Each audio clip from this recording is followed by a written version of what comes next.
بقرعید کی آمد ہے تو بقرعید ہی کے حوالے سے کچھ باتیں کرنے کا ارادہ ہے. اللہ تعالیٰ سے دعا ہے اللہ تعالیٰ صحیح طرح سے بات کہنے کی، سننے کی، سمجھنے کی اور پھر عمل کی توفیق عطا فرمائے.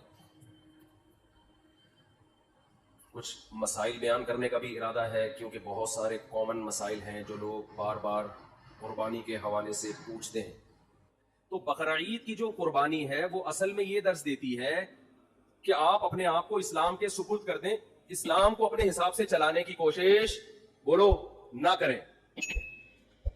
رسول اللہ صلی اللہ علیہ وسلم سے جب پوچھا گیا کہ قربانی کیا ہے تو آپ نے کیا فرمایا؟ سنت ابیکم ابراہیم، تمہارے باپ ابراہیم کی بولو سنت. کیا مطلب؟ اس حدیث میں بہت ساری باتیں چھپی ہوئی ہیں، بہت ساری علم و حکمت کی باتیں. دیکھو دنیا میں اس سے بڑا کوئی ظلم نہیں ہو سکتا کہ ایک انسانی جان کو قتل کیا جائے. ہو سکتا ہے؟ بولنا پڑے گا آپ لوگوں کو، ہے بھائی؟ کسی انسانی بلکہ کسی بے گناہ جان کو قتل کیا جائے، چاہے وہ جانور ہی ہو، انسان تو دور کی بات. بلا وجہ کسی جانور کو قتل کرنا بھی، بھائی پھر ویڈیو بنا رہے ہیں، ہلو بھائی ویڈیو نہیں بنائے. بلا وجہ کسی انسانی جان کو قتل کرنا ساری دنیا میں غلط سمجھا جاتا ہے اور اسلام میں بھی کیا یہ عمل حرام ہے. کسی بھی جان کو، وہ جان اگر انسان کی ہو تو یہ جرم اور زیادہ بولو بڑھ جاتا ہے. نمبر 3، وہ جان اگر مسلمان کی ہو، کلمہ گو کی ہو تو یہ جرم اور بھی زیادہ بولتے کیوں نہیں یار بڑھ جاتا. مسلمان کا قتل کرنا اور بڑا جرم ہے. وہ جان اگر کسی رشتہ دار کی ہو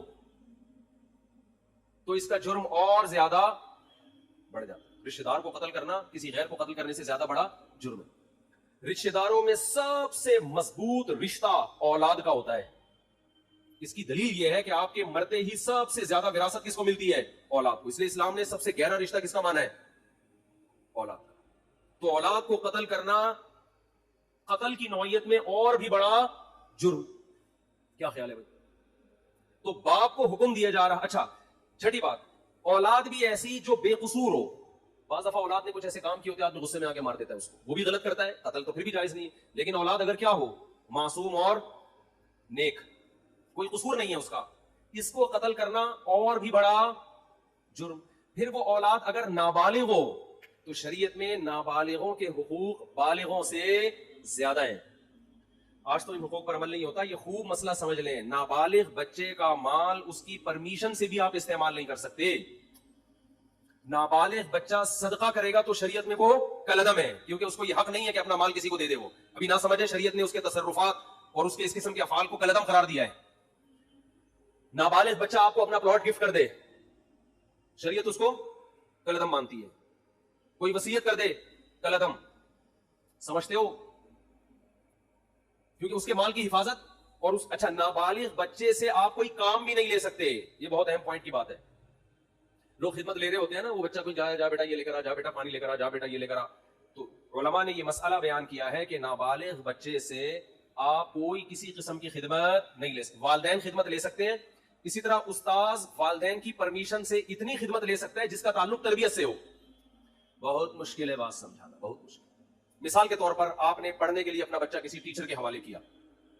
اب ٹیچر کا ادب بھی آپ چاہتے ہیں اپنے بچے کو سکھانا، تو ماں باپ نے بچے سے یہ کہا اور ٹیچر سے بھی یہ کہا کہ اس سے خدمت لیتے رہا کریں. کبھی کبھار پانی منگوا لیا، یہ کام کروا لیا، دکان سے جو ہے وہ کوئی چیز منگوا دی، تاکہ اس میں استاذوں کی خدمت کا جذبہ برقرار رہے.